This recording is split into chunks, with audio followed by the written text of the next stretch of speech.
Hello.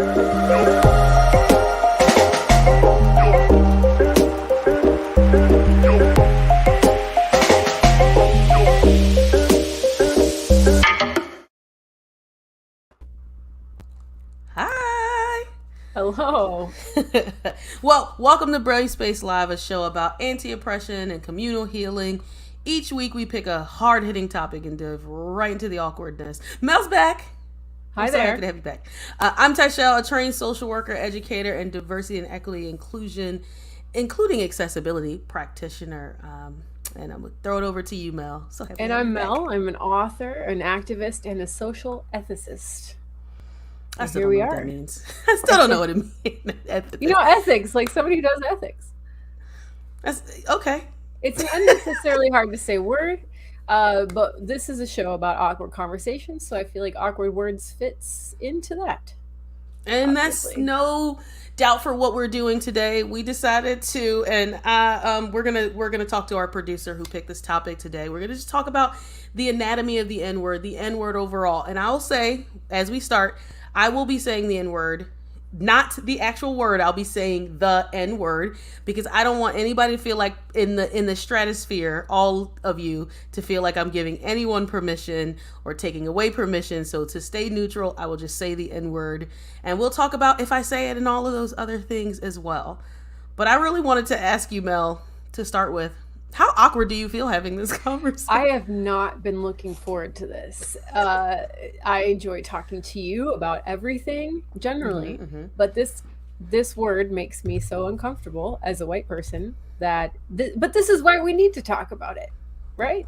Right. I mean, I think people are having the conversation or not having the conversation. I think maybe if we have some of the conversation, because, you know, it's been written about, it's been talked about, but let's have the conversation. And I wanted to, as we were preparing for this, I said to Mel, like, I want you to be a part of this episode. We want to have this conversation because it's awkward. But if you feel awkward about it, there are loads of white people out there who are like, it just feels icky and sticky, and I don't know, all the other words that end in KY or no, see that went to a place. What are the other ones? What are the other words? I don't know, sticky, icky, Mickey, I don't know, Ricky, Ticky, and Todd. I don't know. But it's just it is an awkward conversation. I will say I have never had it fully specifically with a white person about the N-word. Like, I do this work, but we're not usually talking about that. Yeah. But I think it's worth having a conversation about. It is, and I think it's important to have conversations that make you uncomfortable. It's important. Like, I know I'm not being physically harmed in this conversation. Like, I'll be okay. I'm an adult. We're going to put on our big girl pants, our big person pants, and we're going to talk about something tough. And that something is probably the most offensive word in the English language. Would you say? I've heard it called that. I think in mainstream language, yes. But I will also say, and one of the things we were talking about is that every marginalized, racialized group has things that are offensive to them, right? Yes. Some of them we true. actually say, and some of them we don't. Like, and we'll talk about more of them, but there are certain words that I just don't say because they don't apply to me. I think we know better and we do better, or we should. And I think that is something that we can talk about as well. But my question to you, I guess my first question then in engaging with you is, why does it make you feel awkward? Because it's such a big taboo in my world. You just don't say it. You don't think about it. You don't say it. You don't. I mean, but I come from like West Coast, like middle class, pastor's family. It was just like automatic no, never, don't do it, don't touch it, don't even go near it. But other white folks come from other backgrounds where it might have been very socially acceptable to use that word in white circles. Or for I don't know. We can get into that. Let's start with your experience in this, because you told me that you have a story about this for yourself. If you care to share that, I would be very interested to hear it. I think through this episode, I'll probably be sharing a couple different stories because it comes up in my life at different times with young people, with some students that I've worked with white students. I've never sat down and had a full conversation about the N-word, what it means, where it came from, but I've had conversations or in passing with people. So the first time, one of the things I'll say is that in race and racism, they will say by the age of 2 or 3, children notice race, right? And by the age of 5 or 6, they've attached some meaning to it. Now they can attach meaning. They don't. So kids notice it. I will say I worked with small children for a long time, and every year they'd be like, "Miss Tyshell, why are you black?" And I'm like, and I give them a different answer depending on who they were, where they, because my parents are black, because God made me black, just things like that. But there was never any attachment to it. So then the next question is like, why do you have tattoos, or why's your hair curly, or something else, right? There was no attachment to it. So that's by the age of 2 or 3. By the age of 5 or 6, they've attached some meaning to these things, maybe even disparities. And I think about that, where that's also often where kids are attaching meaning to and thought process around gender, right? Like, and in a heteronormative way, often, and also, so in a heteronormative way, boys are icky and dirty and girls have cooties or whatever. And even for trans kids, that's where they're noticing their own gender and like attaching some meaning to it. So it makes sense that race is probably being attached at the same time, good, bad, whatever. And then, but they say by the age of 10, right? So we've gone from like 2 or 3 to 5 or 6. At 10, most black kids have experienced racism, right? Like that's 3rd or 4th grade. And I could probably say the same for myself. It was more structural. And I would say for me, it was the first time I experienced racism was I remember going to like, and I'm gonna age myself real quick, the Scholastics book fair at my school. Oh yeah. That was the best thing ever. Yeah. And I actually had money to buy something, and I wanted to buy something that, like, something that felt like me. But at the time, Disney didn't have any black princesses. Now, we didn't get one until the 2000s, I think, was when Princess Tiana came along. 2007, I think it was. And it took me a long time to watch that movie, by the way. So that's an aside. So I bought Aladdin and Jasmine paper dolls because I felt like she was the only princess that represented me, because she was like brown. So yeah. But I knew that was the only one that was closer to who I was. So that's the first time I remember conceptualizing race, and that I wasn't a part of it, and this was the closest I had to it. Yeah. But the first time I experienced being called the N-word, I was probably in my early 20s. Now, I mean, for those folks out there, I'm under 40 now. I was babysitting some white children at the school that I was working at, and we were walking across the street. No, I was leaving their house. I'm conflating two stories because that was a real racist day I experienced there. So the first racist part was I was watching these children, and their neighbor had come out the house, but she saw me with them, and she grabbed her child back in the house and shut the door really quick. Mind you, she knew the 2 children I was babysitting. So that was like, that's a little racist, but there's nothing you can really do about that. But after I was leaving their house, crossing that same street in the same direction, and it's funny because, when you have memories that are heightened, they are imprinted. So it's imprinted like what was happening for me at the time, like where the direction I was walking, how the air felt that day. I can remember that. And I'm walking across the street, and it's a street without a stop light, but a stop sign. And as a pedestrian, I have the right of way, and I stopped at the corner, and I go to cross the street, and this guy is kind of like speeding through, and I'm looking at him like I'm crossing the street, and he rolls down his window, calls me the N-word, and then keeps going. And it wasn't like, did I hear him say that correctly? It was like I knew exactly what he said, because he said it clear enough. And it was because I didn't get out of the street fast enough. And even saying it makes me feel like, wow. And to me, I don't even think I even mentioned it to my mom or my dad or my family. I was 20. I was probably 21 or 22. So I was kind of like, wow, like that, because I couldn't cross the street, because I was in your way. Like, that's why you called me the N-word? Something so innocuous. How did that make you feel? I know that's a dumb question, but like, how did it make you feel to be called that? So I think for me, it was, I've never felt like a white person calling me the N-word belonged to me. Like that, by the time I was 20, I was in undergrad. I did undergrad at Temple, so I was taking African-American studies classes. And I knew that word didn't belong to me. Like, I knew it said more about him than it did, and I say him because it was a man, than it did me. So it didn't land on me in a way that made me feel bad. It landed on me that I think that at this point it was 2012, 2013. I can't remember the exact year. That we're still doing that. I mean, now it's 2022 and I'm like, oh, we really still doing that. But at the time I thought to myself, we're still doing that? Like, and I think the thing that landed also is that such a small thing that he couldn't get across the street is what made him do that. Like that, like you're in and I always think so drivers always think about this. You should think about this. You're gonna get to where you're going faster than the pedestrian is gonna get to anywhere they're going. So like an extra 5 seconds doesn't make a difference, and people know that when they get into car accidents. But just in general, like him not being able to go when he wanted to go made him call me the N-word. Like and then I say made, but like caused him to call me that. Like that's that. I mean, I don't know if that that kind of answers your question, but that was the feeling of what happened. It sounds like a really like mature reaction from you, like versus this person who is like clearly unhinged and immature and cruel, you know, and not. Oh gosh, I have a lot of things to say about this, but it also makes me think that this person, from what you described, acted like the street belonged to him and not to you.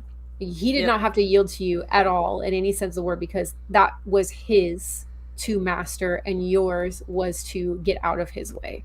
So I think that's like why this conversation is so interesting, because this word, the N-word, is a collection of sounds. Like it inherently does not have meaning until culture gives it meaning. And the context and what is meant behind that word when it's said.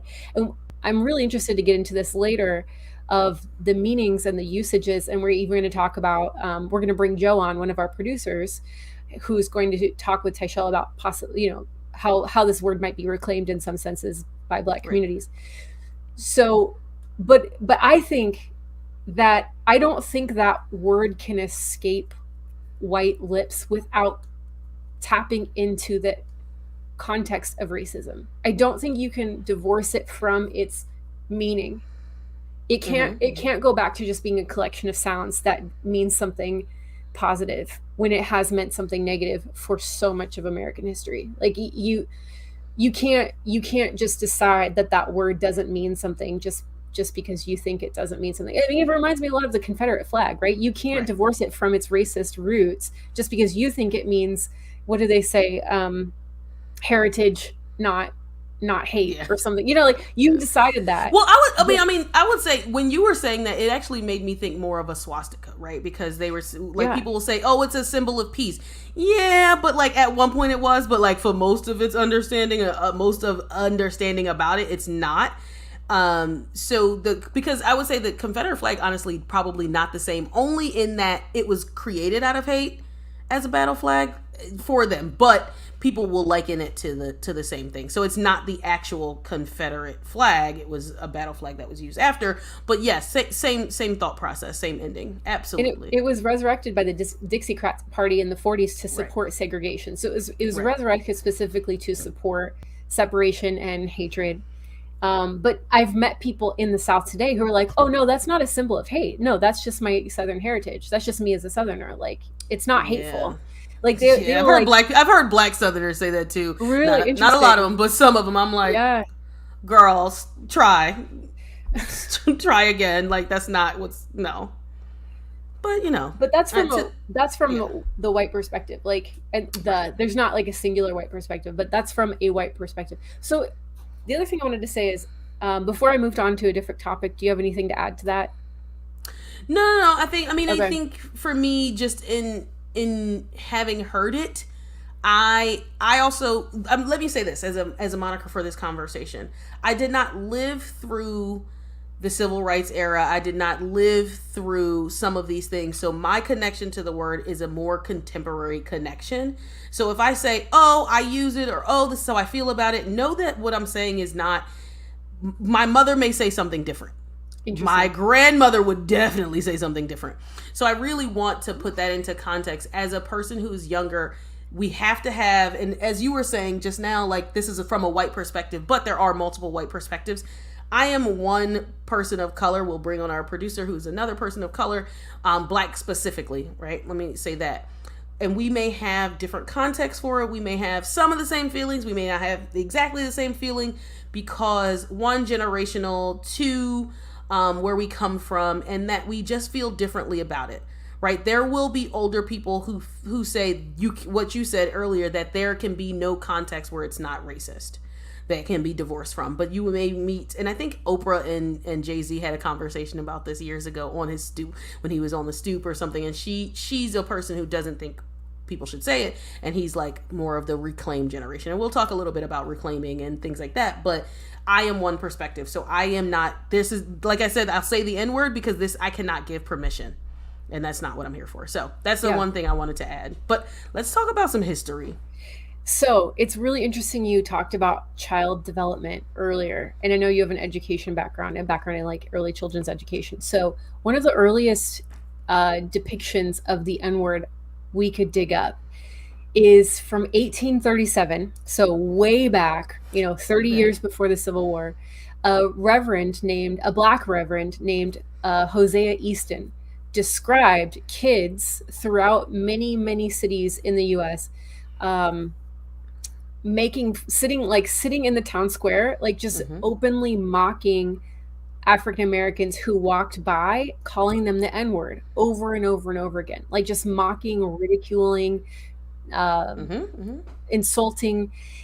He talked about the children specifically doing it, and sometimes the adults would join in, and then that same year, some white abolitionists also, we have writings from them, also say, yeah, this was what was happening. So like they corroborated, like, not that I'm downing was telling the truth, but like multiple sources from multiple different places have been like, yeah, this was like a common practice for like children of like, they specifically said of good Christian, like church going white folks, like their kids would just sit outside and like mock black people. Like, I don't know why children would be taught to do this, but it's so interesting that our concepts of race get developed really early on, and what we involve children in and teach them gets carried on to those presuppositions for following generations. So a couple of things that you said that kind of make me think. Well, one, the fact that good Christian had to be noted in these writings. Yeah. One.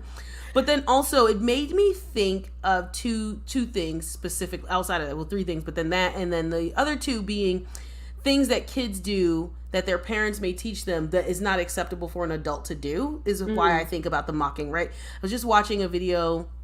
I think it was on, usually when I say I'm watching a video, it was probably TikTok. So let me just preface it. But there were some kids who ran up to a man's house and smashed pumpkins or something. And this is not the first time they've done it, and they got caught. And only one of the kids' mothers came over and was like, sorry, they made them clean it up or whatever. But just as something that kids do that is not acceptable or whatever, like this whole mocking thing. That's what it made me think of. But the other thing it made me think of is the movie The 42. And it's a movie about Jackie Robinson being the first major... I'm gonna mess it up because sports ball is not my thing. But anyway, I went to go see the movie, and there was a little boy who thought Jackie Robinson was awesome, not because he was black, but because he was a good baseball player, and he loved it. And he's in the stadium, and they start chanting the N-word, and within 5 minutes of him not even 5 minutes, I'm sure it wasn't 5 minutes, but in like a couple seconds or minutes of him hearing it, he starts chanting the N-word too. So just how fast that racism was passed to him, and it shaped his thoughts. So now he knows what to do, and then later he's going to find out why to do it. Right? He didn't even have to find out. He just, then, this is, it brings up so many different things like groupthink and how children are taught through passive learning and all of these things. But like, he knows to say the N-word, and he went in loving it. He went in with a baseball, a mitt, glove, oven mitt. I don't know what they use in sports ball. I'm sorry, y'all. I don't know. But even I know that's not right. I know. So he goes in, and he's like so excited to see Jackie Robinson, but I don't even know who he went with, but they start chanting the N-word, and he knows to do it. And it just is, to me, it was so like profound. And I don't know if that's even supposed to be a profound moment of the movie, but it was for me, because I was just like, it changed his whole perspective. And as I was saying, it does it. He knows to do it, and then later he'll find out why. Like, he doesn't even know why he's doing it, but he knows that's the thing that he's supposed to do. Yeah. Wow. So children model what's around us, and yeah. Sit with you. She's like, you're like, yeah, I gotta sit with that for a second. And it is. So when I think about the N-word and the history of it, we also often think about like when because it didn't start off that way. Like, much like we talked about with the swastika, it didn't start off that way. It started as a descriptor, came from the Spanish word, Negro, or whatever it is. And I'm not going to attempt to speak Spanish because that wasn't my language in school.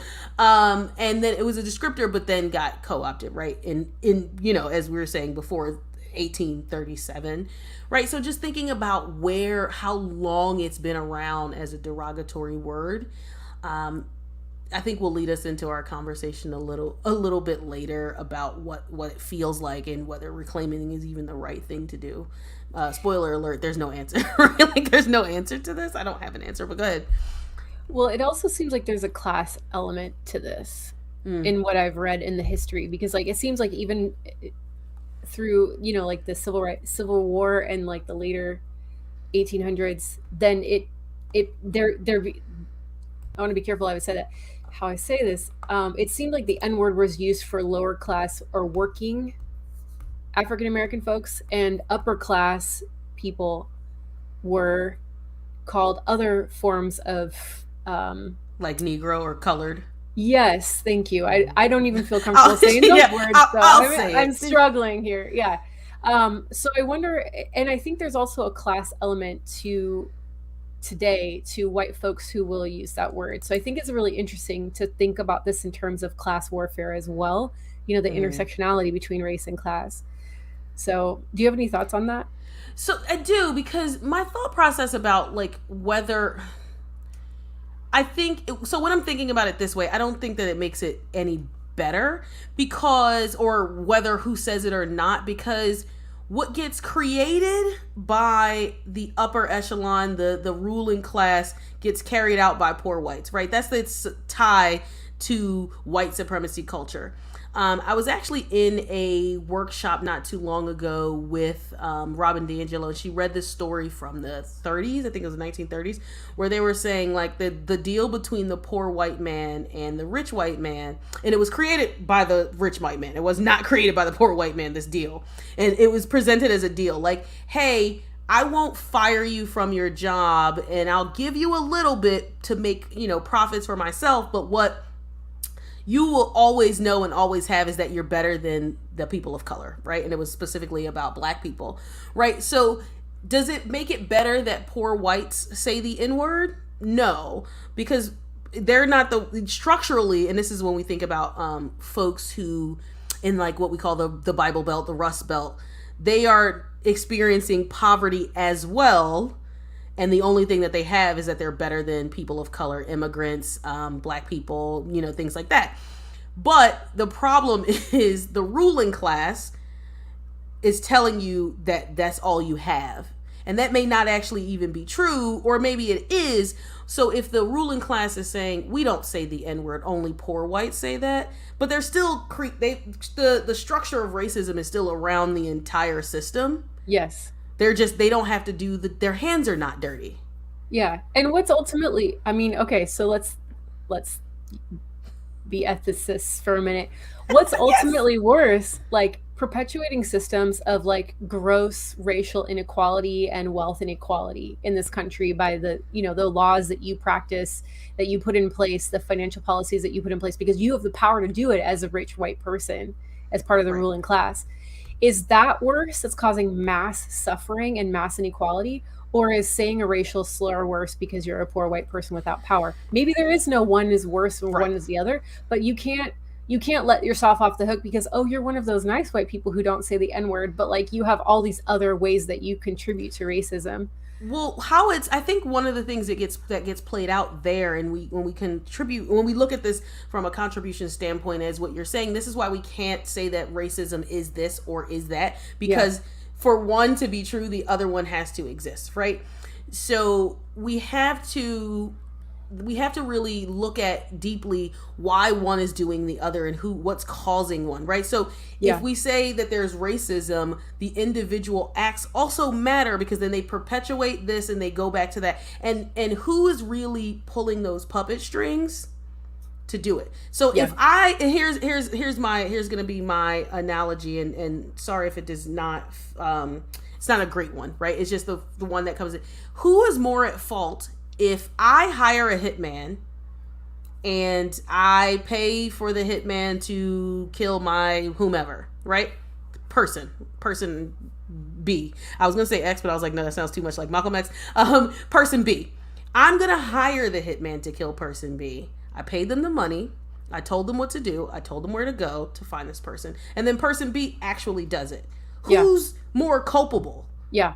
Person Exactly. B, I mean, you know, the great hitman analogy. or the, yeah, because, Yeah. and I say that because one is not, like, the hitman would not have done it had they not have all the things, and maybe the hitman would have did it to somebody else, but there still had to be somebody pulling the puppet strings to act it, to make the act You're real. absolutely right. You're absolutely right that like the rich white ruling classes, especially in conservative media, let's just say it, they fan the flames of these fires that white working class people need to not only fear people of color and immigrants and outsiders in a xenophobic fashion, but they stoke the flames of like, let's exercise your power over those people because you feel powerless, so let's exploit that for votes, for campaign contributions, to make But I'm you going to go one step further then. Yeah, They're do. not fanning the flames. They are giving you the match and the kerosene and Yeah. telling you where to set the fire, right? So it's not Yeah. like, it's not this like, and then they'll fan the flames for you and go, you should, if you cover it up, this is how you can go faster and this is how you can go bigger, because like they're paying for it, right? You know, so we have to really look at that when we're we've gotten so deep down the rabbit hole of like understanding racism, but this is part of it, right? So am I upset with the person who called me the N-word? Absolutely. But I'm also upset with the structure that told him that was a right that he had. Yeah. And Right. even if he hadn't called you that word and he had still acted entitled to own the street and you had no right to be walking on his street because he's a white person and he owns the country and you don't, like, the presence or absence of that word doesn't change what was in his heart and what the malice that he intended toward you. Right? So I'm going to expand that a little further. Not just his heart, his brain, his education system. It's all the systems. So Yeah. this is when people say like that so and so doesn't have a racist bone in your body. I'm like, osteoporosis of racism is not a thing that we're worried about. We're about all the other things. So sorry, but so I say that because I got crosswalk checked the other day. Probably just 3 weeks ago. And I know because it had to be 2-3 weeks ago because I wasn't wearing a coat. And I remember exactly how that felt as well. And it wasn't because that person called me in the word. I was walking across the street. You know, that's that look you give somebody when it's a stop sign. And it was 2 cars and it's a big truck, which is also very stereotypical. So I'm just telling you what it was. I'm not saying that these are stereotypes that I have to use. And they saw me because we made eye contact, because I can tell you what they're wearing. In my brain, I know. And they revved their engine and jutted forward as I was crossing the street.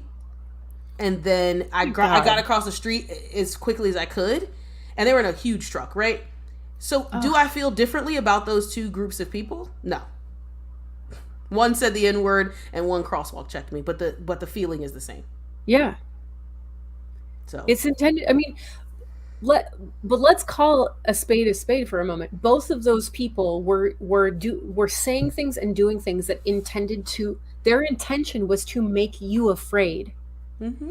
That is called terrorism, using terror as a weapon against other people. And to let me know what their ownership was and what I didn't have. Yeah, that's right. terrorism. The street belongs to me, and why are you here? We are teaching people in the systems of our country, in the history of our country, in the systems, the cultural systems of our country, that it's okay to terrorize our neighbors.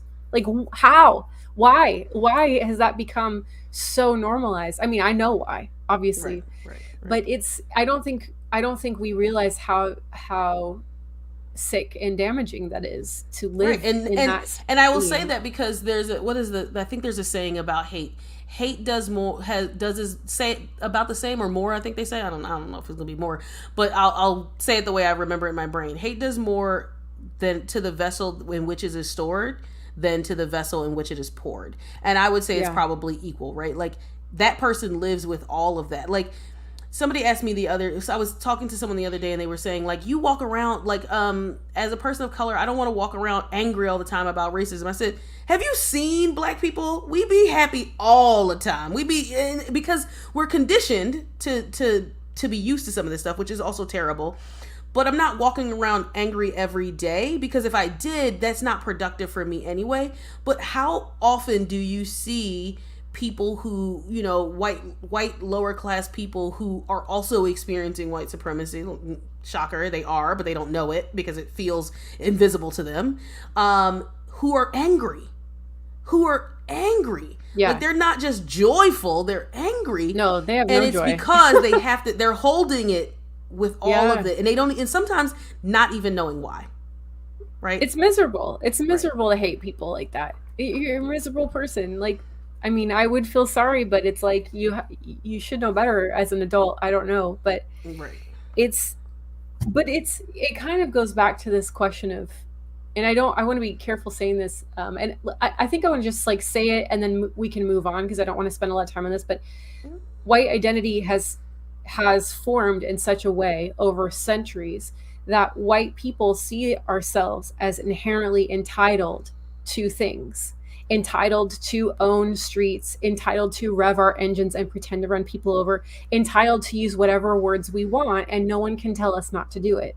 Like, I literally, legitimately think Well, that you just pulled us right into our next part, so that'll be great. Go ahead.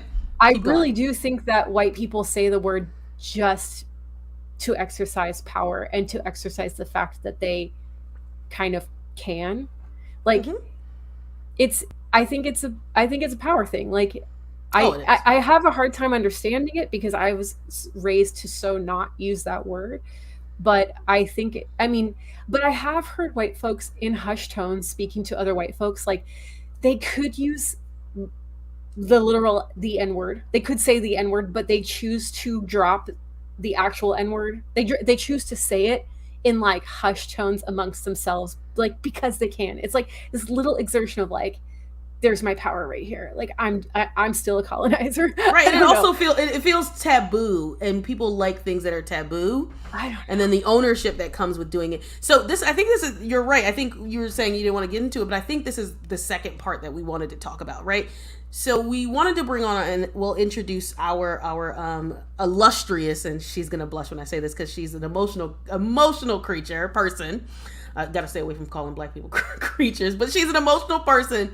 But we wanted to have this conversation, bringing in our producer, to have more than one, you know, black voice talking about why do white people want to say it so much. And so I want to introduce to you our producer, Joe, who chose this episode for us in all its awkwardness for Mel and all the conversation around it. So we bring to you one of our producers, Joe. Hi Joe, welcome.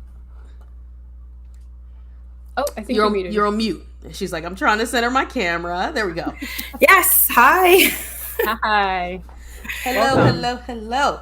So, Joe, tell us a little bit of whatever you want to tell us, and tell the audience about yourself, like who you are, where you're from, anything that you want to say.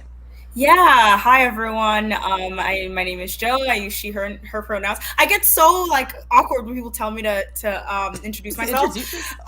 I work in higher education, specifically student affairs. So I am kind of like just head first into DEI work because I do a lot of training and things of that sort in that area. So I am really happy to be here, and thank you for trusting me to talk on this and, you know, hang with y'all.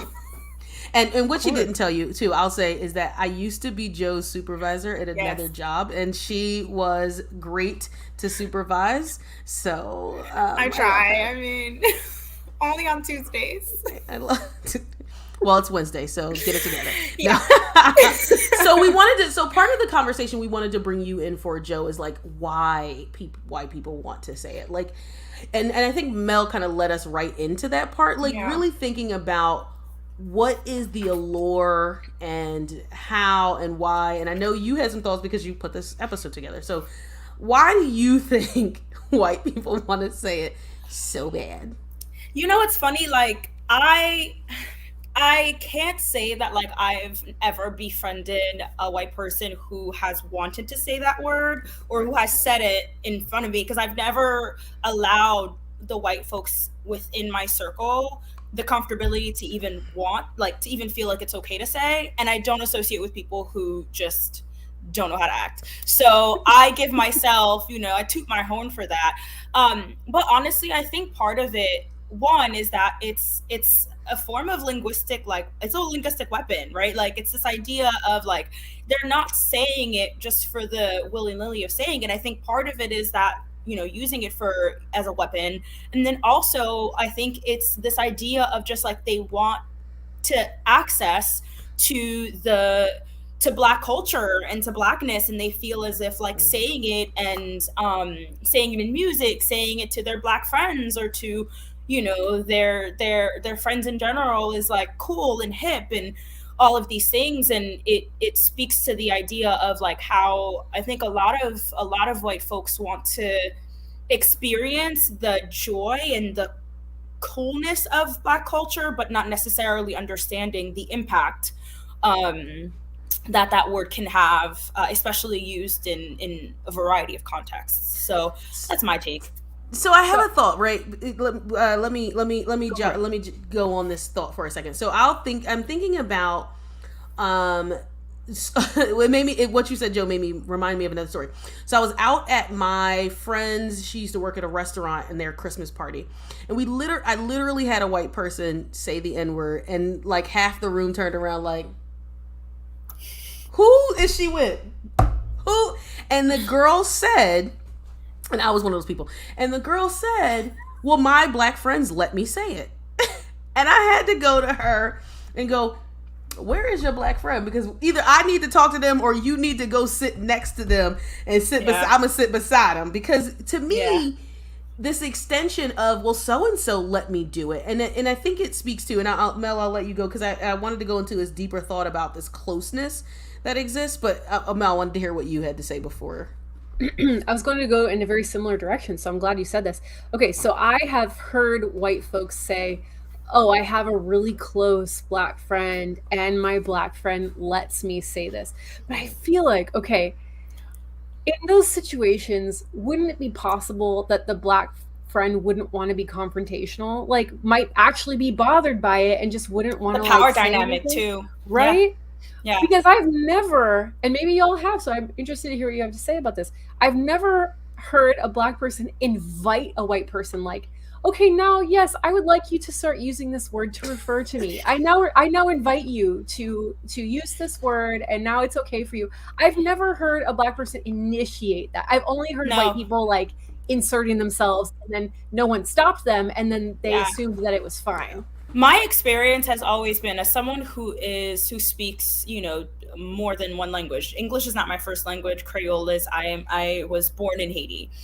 My experience with a lot, like language wise, a lot of white folks don't want to learn about the beautiful things within my language. They always want to learn the curses, right?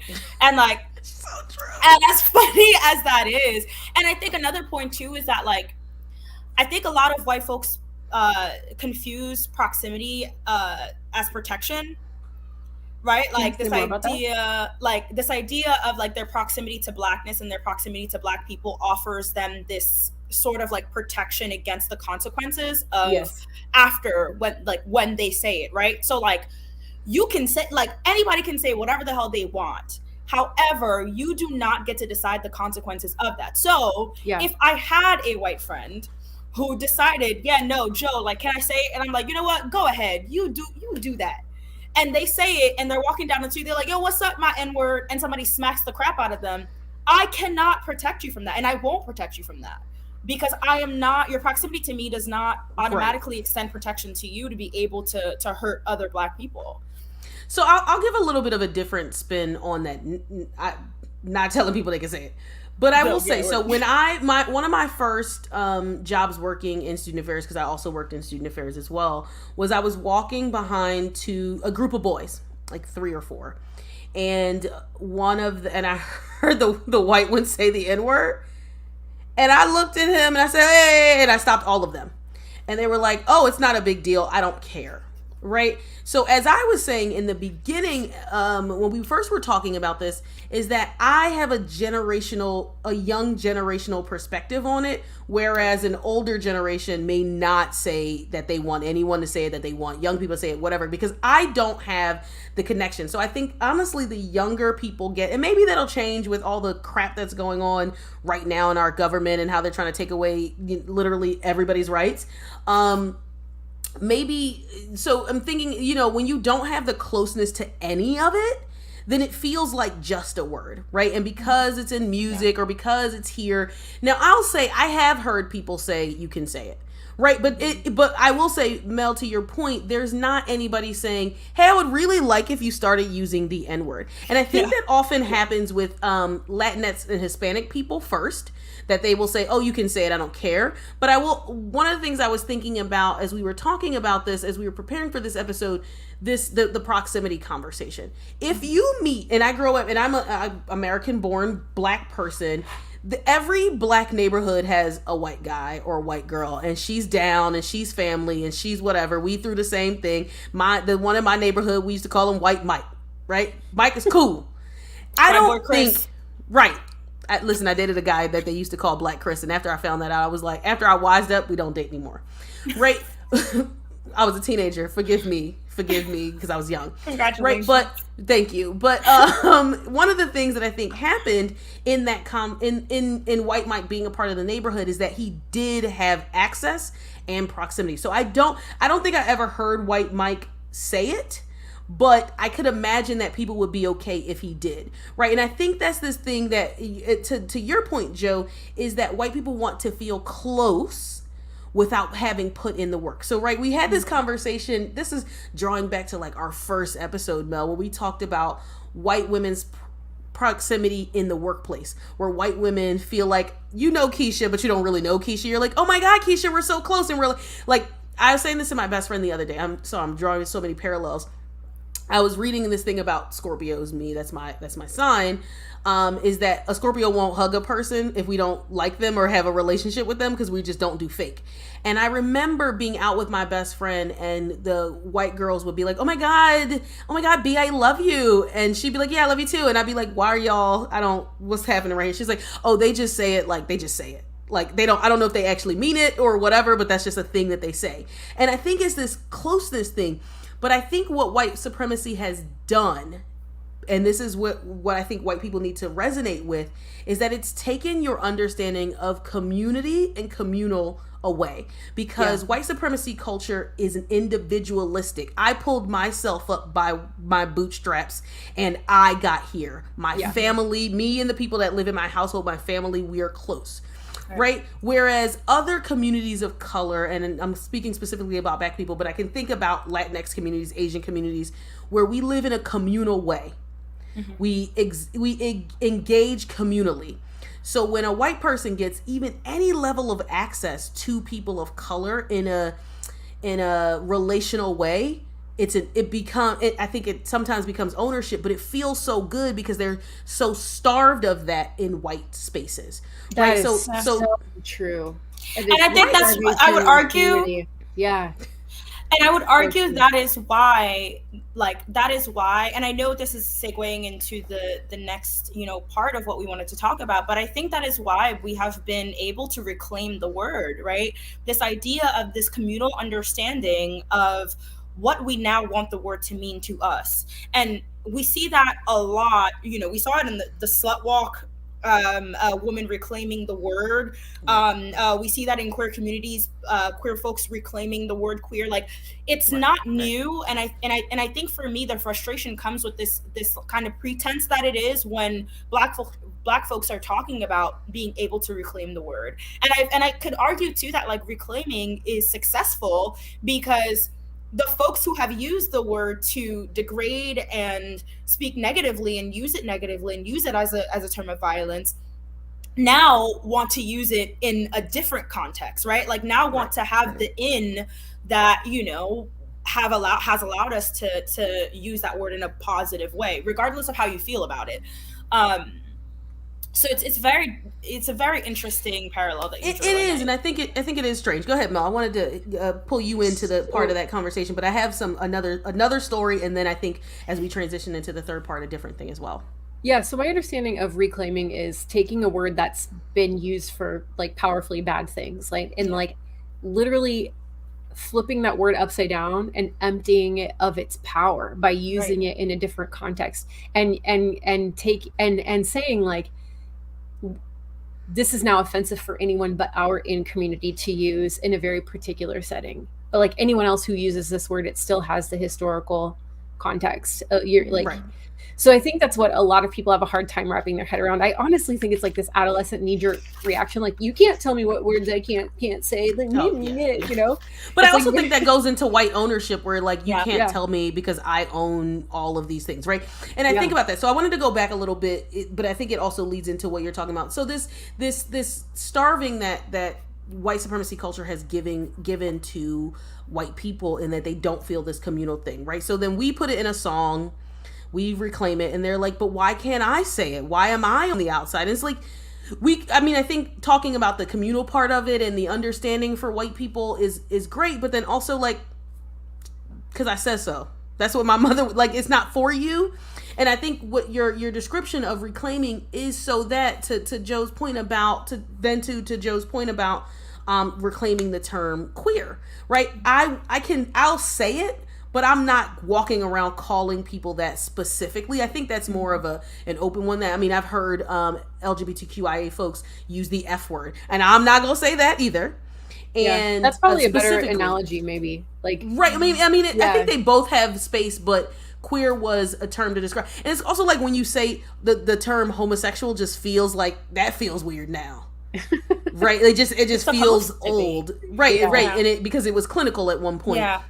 But I think when I am not, and as we go into the conversation of reclaiming, I want to start with this. For me, I don't think about saying the F word, though I have heard LGBTQ people say it. It don't keep me up at night. I'm not like, I wish I could say it. Right? Like, because it just does not belong to me. And I know one of the videos we watched that to kind of really illustrate that point as we were preparing, because we do prepare to have these conversations, no matter how sloppy they sound when we talk about them. We do prepare because we want to bring, conversation, but also educational components of this conversation.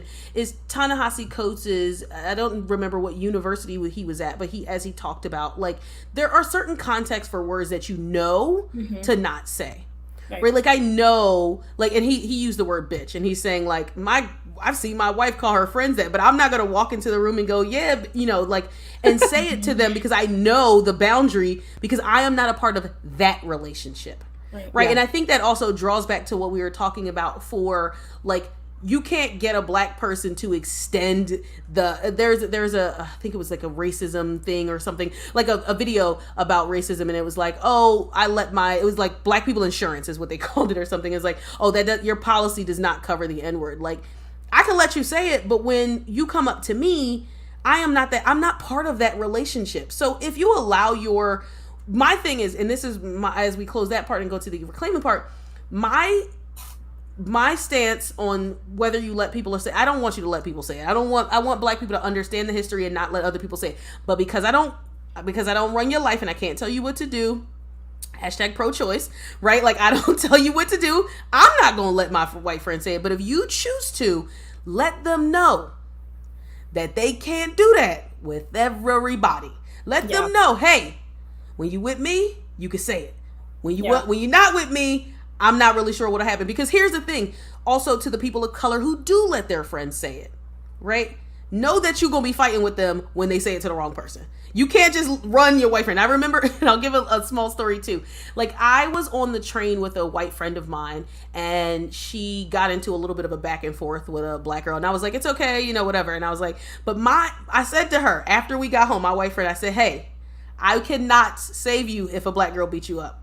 because I can't be in that triangulated situation. What I can do for you is say, hey, Tina, I got her. Don't worry about, I got her, right? Because I'm saving you, but I'm also letting Tina know I'm gonna check her. You don't have to. Yeah. Right? Because when you're not with me, if you go up to any other group of black girls and do the same thing, I can't save you. So just let people know, if you are choosing to let your white friends say it, I'm not endorsing that.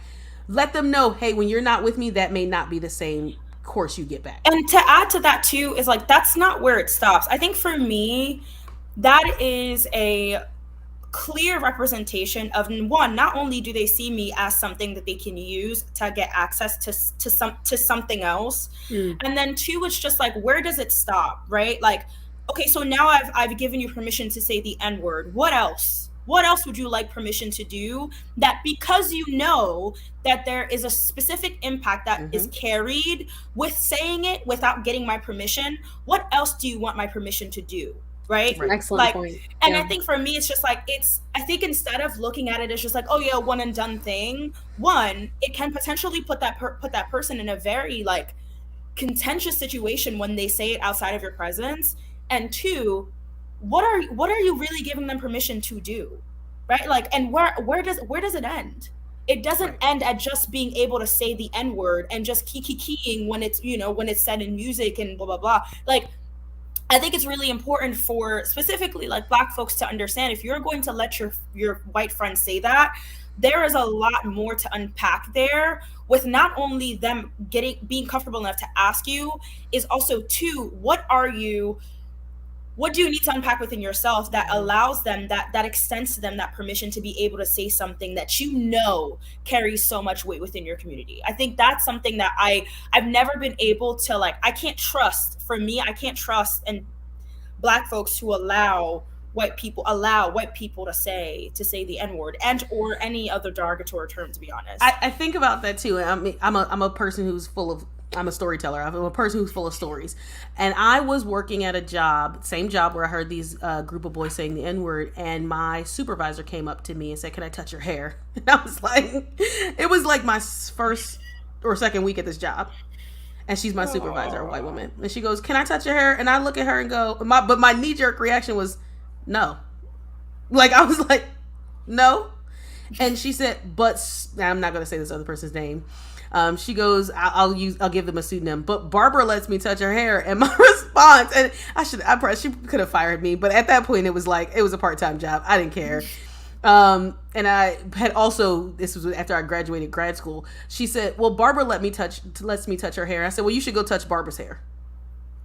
Return to sender. If she sent you, you need to go back to her, because my thing was, here's a key here, and as Joe, as you're saying, and it makes me think about this point. It's not a key that opens every door. Yeah. And if she gave you access to whatever she put you in that space with, that does not allow you access to me. I don't even know if, and to Mel, to your point, I don't know if Barbara felt the agency to say no the way I did. Yes. Yeah. Right. And that's why I say to people, if you're going to allow somebody to do something, because I've heard people say, I don't care if they ask me this question. I don't care. I said, but let them know that they can't come ask me, or I may not have it, because now they're going to say me, because I don't know if at that point, my supervisor is now looking at me as a mean person. You didn't just put that white person in a situation where I could have been like, yo, what the fuck is your problem? Or put me in a situation to say yes and feel inferior, feel whatever in that situation. So if you were going to let people say it, then you have to let them know this may not be another person's reaction, because if you're going to allow somebody access, tell them what's inside the room, right? Can I just say also, like, what sick weirdo needs to touch other people's hair? Like, why are you doing that? It's the same reason people say the owner. It's the same reason people say the N-word. It is an ownership thing. It's an ownership. Yeah. It's this. Else. So the hair thing, we can talk about black hair in a different time, but it's also, so if people want to look up Sarah Bartman, and we'll post something on our Instagram after, it's this exoticism and this difference. You all are so different that I want to, literally, Sarah Bartman was a person that they put on who was a part of a circus act and in a zoo. Right? Because they thought her body was so different than theirs. Right? And it must have been, she hypersexualized him, all these things. So it's this ownership. I want to touch your hair because it's so different from mine. Okay, but why? And also, what are you getting from it? And what am I allowed? I'm not a dog. Don't pet me. Like, what does that look like? And it's the same thing for the N-word. And the reaction, you know. And the reaction would not be the same if I, as a Black girl, went up to a white woman and asked her to touch her hair, or just touched her hair without any sort of like. I used to tell people, like, asking a Black girl to touch her hair is like if I turned around to white women and said, "Are you a natural blonde?" To a blonde hair, and they're like, "What do you mean?" Right? That same thought process. I think not as much, but just that thought process of this ownership of my body, of my words, of my culture, and I think part of that goes back to white people being so starved for community. This community. So let's talk a little bit about. Go ahead. For community and not fully developing the ability to empathize, because why would you want to lob a word around that you know could be so hurtful and hurt people and re-traumatize people? Like, why would you want to do that? And I will say too, like, to your point, the first time Black folks usually use that word is not in the ending of A, it's in the ending of the hard ER, right? Like, and I would say that even for a lot of like, I was not born here. When I came here, the first time I heard that word was within hard ER with like another white student calling me that in school because I put my foot on the bar behind, like on their chair. When I was sitting behind them, I put my foot on the bar on their chair. And they didn't feel like I was 7 or 8. Oh my God.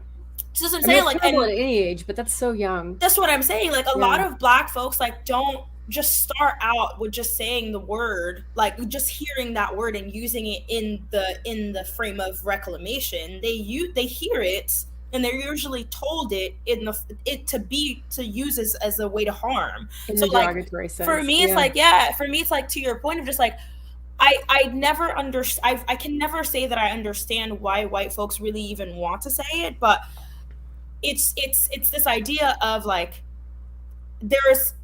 there's no way, if you're living in the US, especially in the US, you cannot say that you don't understand or you don't know the history of that word, regardless of like where you hear it in music, TV, whatever. You cannot say that you don't know that there's a difference in the way that you say it, because intent and impact matters. So it's just like, I can't tell you what to say, but I look at you sideways when that's the hill that you want to die on, essentially. Well, and you know how I know all white people in this country know that that's a bad term, because if a white person is called an N-word lover, they know that it's a derogatory phrase. Yeah. Like, they know, you know, and as someone who's been called that for doing anti-racism work, and who's been called a race traitor, and who's been called pandering or whatever, it's okay. Like, but those words cut, because I'm being shamed for my proximity to Blackness in like a solidarity sense, right? And like, that's not even like calling me that word. It's just saying like, I am in solidarity with people who are being called that word. Like, it feels awful, and that's not even that word's not even lobbed at me. Like, it feels awful. So one of the things that we didn't get far into, because the reclaiming, I think, could be a full another episode as well, but is this when white people have said that, so one white people will say nobody should say it, right? If I don't get to do it, then nobody can do it. It's very, very weird, jealous, like, if I can't have you, nobody can have you, right? And it's mine to decide. I created it, how dare you take me and tell me I can't? Yeah, it's white people being an abusive boyfriend, right? And it's the same thing where white people also will now say being called a racist is like being called the N-word. And I'm like, no, just but if you weren't, set it down. Like, what? And you're like, y'all try so hard for race, not y'all, but in general, just try so hard to have some kind of I saw that TikTok that you made the other day about wanting to be oppressed, a certain group wanting to be oppressed. Right, and it's this wanting to be because I think people feel like I feel left right out. because it feels like you're special. And it's like, listen, if black people could get rid of racism, we like probably would. Like most. In a heartbeat. Candace Owens would lose her job, but like most of them would feel. It's this feeling of feeling special, and they're like, I'm oppressed. So like when you call me the N-word, it's like being called the. I mean, when you call me a racist, it's like being called the N-word. I'm like, That's just I don't. Send them to me. I'll the talk math is not mathing there, but No. and it's funny because I have.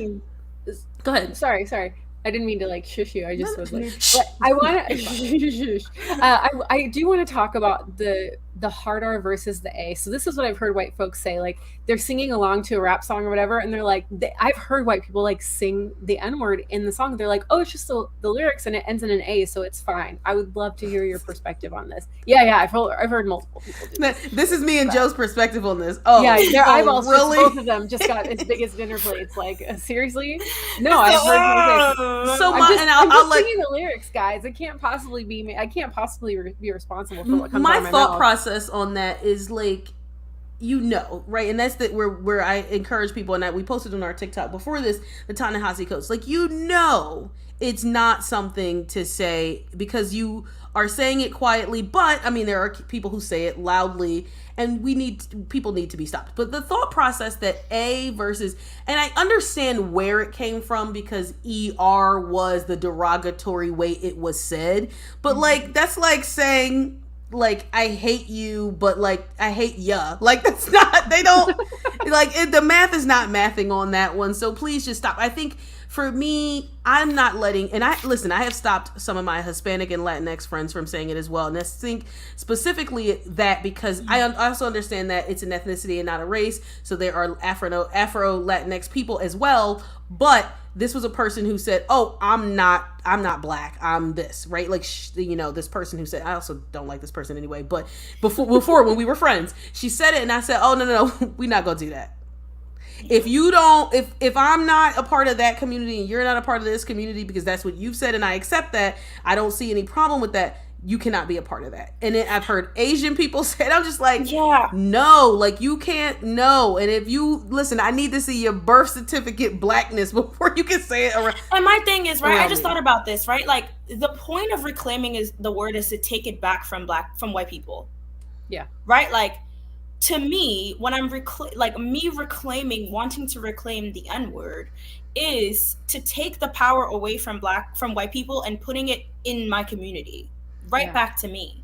So it makes no sense for me to then extend that to you. Like, why reclaim it?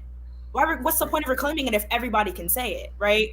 And like, and maybe folks won't agree with me on this, but to me, it's just like, for me to be able to reclaim the word and for the Black community successfully reclaim the word, it means that white folks, the power that you have when you say it, the power that you have to harm and be violent when you say it is null and void. And another part of it is that it's just like, I as a Black person deal with too much like actual like systemic racism to allow you the small victories that I can have by reclaiming the things that you use on a daily basis to harm me, right? Like, exactly. One of the things I think too, though, is why want to, right? And then also there are other ways to be close to people of color and understanding. And back to thinking about like the white mics in the Black neighborhoods, he knew, and even maybe that's why they felt like it was okay for him to say it, no matter how it was being said. ER, and I don't think anybody in who grew up in a Black neighborhood know not to say ER because we would all turn around, right? Yeah. But I think when we're thinking about how we engage this whole, I think some people, the reason that NA or G, whatever, A or AH, that's the one I was looking for, say, oh, it doesn't have the same meaning is because there's no tie to it. But until America and subsequently the rest of the colonized world has let go of all the racism, you can't say it, right? Like, and I say that because I don't make if there was no rules, racism, right? That's like if there was no homophobia, maybe we could all say the F word. If there was no racism, maybe you could say it and I wouldn't feel, but you can't say Because it and the I word can't get a loses job meaning. because my name is Yeah. Tyshell, right? Like, Right. you have to, like, but because, and I will say, maybe there was a period in the early 2000s where we just weren't aware of how much racism was happening, but now all of the Earth's crust has coiled over and we can see the racism. Like, you can look outside and see the racism. You don't have to like put on there's no microscope. And I think in the 90s and early 2000s people felt like racism, like things were happening differently, but now also, too, that they bought it out from the wood, wait, hold on one second, just the bully bought it out from the woodworks, you can't tell me that you don't see the racism and why it's a weird thing to want to do. Go ahead, Joe. Yeah, I felt like, and I've been reading about this. Like, I felt like in a lot of ways too, racists were a lot more like frightened to be outwardly like make racist scared again. Right? That's the you new get what red I'm hat. saying? Yeah, and like I feel like now it's like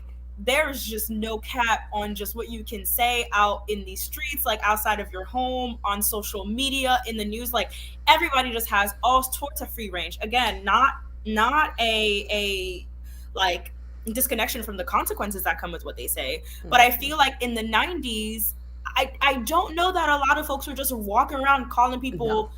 There was more black TV shows. There was we had an upsurgence. I don't know if that's the word. Like, research. Well, there was a lot happening, but I think the Earth, like I said, the Earth crust has boiled, and you can see it now. And it's like I haven't on the internet been called the N-word, but I've been called a monkey. Like. And usually how black people respond to being called a monkey is when you pull back the monkey's hair, most of them are white. Like, that's hair, girls. Like, that's not a thing, whatever. So I think when we're thinking about it, if the world was rid of it, like you started with, Mel, and taking it full circle, then a word is just a collection of sounds. Yeah. Right. But because these things still have meaning in our society, and still there are a strata of like anti-blackness, especially at the bottom where we put anti-blackness, and that's not just black people but all races. It's not gonna be. It's okay, but she's like her dog's like, I'm hungry, y'all. Went over.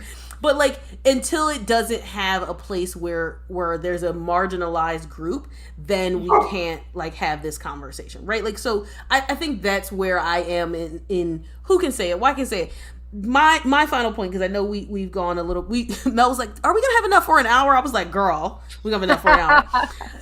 My thought process about that is, I mean, where I end is like, I cannot tell you to say it, to not say it. I will not stand for white people telling me no one can say it, but I will say the N-word, much like other words like that, are used as slang and whatever. So as I get older, I probably use it a lot less. Right? Because if I'm using, it's kind of like a curse word, right? Like, you know not to say it in front of your grandma. Like, that's not the kind of, like, you're not calling your grandma my N-word, like, whatever. So I use it less now that I'm older, but I am not here to tell people what to do. Right. Hashtag pro-choice. You can do it, just understand the informed point of it, which is also the same conversation we're having about pro-choice. Like, let me make a choice, but do it informed, right? Like, that's the thing that I really want to get across to people, is that if you are a white listener and you want to say it, why? If you are a black person and you let your white friend say it, understand what consequences may come with it. If you are a black person who doesn't want to say it all, we have to have room for that as well. Right? Like, if you don't want to say it and you want it not to be a part of the stratosphere, I understand that as well. But like, just I think really understanding and learning what, where, why, and how is really important when you decide that you want to do something or have this conversation. And I think that for me, that's where I stand on it. Like, I don't have a black people shouldn't use it, white people shouldn't use it. Like, I mean, okay, I do have a thing, white people shouldn't use it. But like, understand investigate why you want to do it. And if it's because you feel starved of relationship, learn all the other things about black people instead of a word that you get to use of your own. That's where those are my what did Jerry Springer used to say? Final thoughts. But I'd love to hear from Joe, Mel, and then Joe, like what your, as our producer who brought us this topic, what you have to say. But Mel, want to hear from you. And we'll let Joe close out. Absolutely. So here's my feeling on the matter. I, as a white person, want to have as safe and as healthy of a relationship as possible with my Black neighbors, who you two are. And if you tell me that this is a hurtful word to you, then I trust you that you're telling the truth, and I want to respect you enough to not use it. It's like, it's very simple respecting. Like, it doesn't actually matter how I feel about the word, how comfortable I am with it, how not comfortable I am with it, how people use it growing up or didn't use it growing up. If Black folks are telling me that this is a hurtful word and don't say it, then just don't. It doesn't have to be complicated, because I want to have a good relationship with you all. Yeah. No, and it's very hard to follow after y'all. No, you know what point I think that I would love to hear you close on too, when you talked about this thought process of equity versus equality. Yeah. No, the N-word is not an equal opportunity type of word. I'm sorry, and I say that because, like, in the frame of equality, right? Like, all of us are equals. We can say whatever the hell we want. I can say the N-word if I want to, and I don't want to, I would never, but if I ever found myself in a position to sit beside myself and say the F word, nobody could stop me, right? Like, I can say it can come out of my mouth, nobody could stop me. However, that equity piece is understanding that I'm coming from a very different place than someone who's white when it comes to how I use the word, right? And how I understand the word, how I interact with the word. So although in equalness, we all can say whatever we want, we all have access to words, we all can say words, we all understand, or we have the access to the definitions of these words. The equity piece comes in when we can say, I have a different relationship with this, I come from a different frame than this, I'm impacted by this in a very, very different way than a white person is, right? And then just like that access of like that idea of context and consequence. Context matters, but you cannot run away from the consequences of the way that you do things in the words that you say, and the N-word is one of those things. And then another thing too, I know some of y'all thinking, what if I'm a professor and the N-word it doesn't lessen the impact of what you're teaching if you don't, right. If you say it. It doesn't if you chose not to say it. So I just don't think that there's ever a reason why a white person, one, should say it, needs to say it, or would even want to. I just, right. It's just for me. I love that education piece that you pulled in there. I think that that's really important, because people are like, well, it's read it's in the book, and I'm like, girl, but you were burning so that one word, you were like, gotta say this one. I'm gonna get to say it today because it's in this book, and I think that's right. I think that's really, really important too. Like, if it's going to be hurtful, why engage in that word, no matter whether it's there or not, because we can all read the word. Yeah. So thank you, Joe. Thank you for bringing this conversation, as awkward as it was for Mel. Honestly, Mel, I didn't get that. No.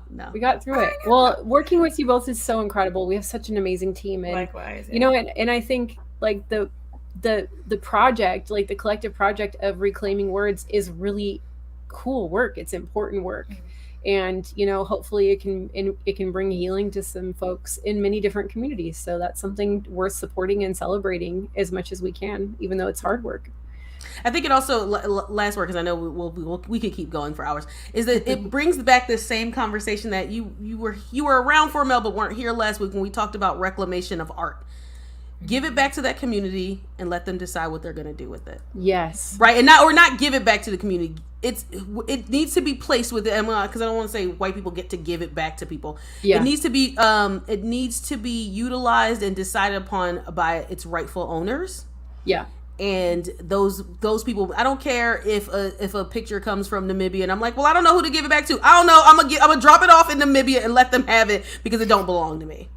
Right? Like, that's the kind of attitude we need to have with understanding the history, the context, and where we could go in the future. So everybody heal your own souls. Do your own work. So thank you all for being here with us another week. Yes, thanks, Joe. This was great to have you on. Yes. She was like, I don't know if I could be on camera. No, you're good. We'll see you in another 2 weeks with another hard-hitting, awkward topic, and more. So, reach out to us. Mel, you have the better way to say where we're at, but reach out to us on our social medias. Go ahead. We got Facebook. We got we got Facebook. We got YouTube. Come on down. Extra set of steak knives. We got Twitter. We're on TikTok, and you can listen to the podcast on Apple Podcasts, Google Play, or Spotify. So find us, like us, rate us, and come enjoy the conversation. Yeah. So until next time. Bye. Oh, I gotta play the outro music. Hold on. I'm gonna find it. Here we go.